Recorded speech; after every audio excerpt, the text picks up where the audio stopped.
محمد رسول الله والذين معه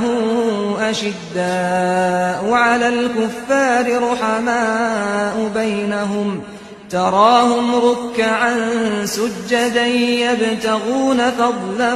من الله ورضوانا سيماهم في وجوههم من أثر السجود ذلك مثلهم في التوراة ومثلهم في الإنجيل كزرع أخرج شطأه فآزره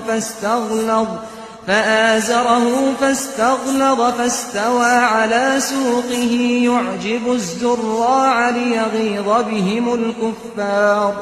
وعد الله الذين آمنوا وعملوا الصالحات منهم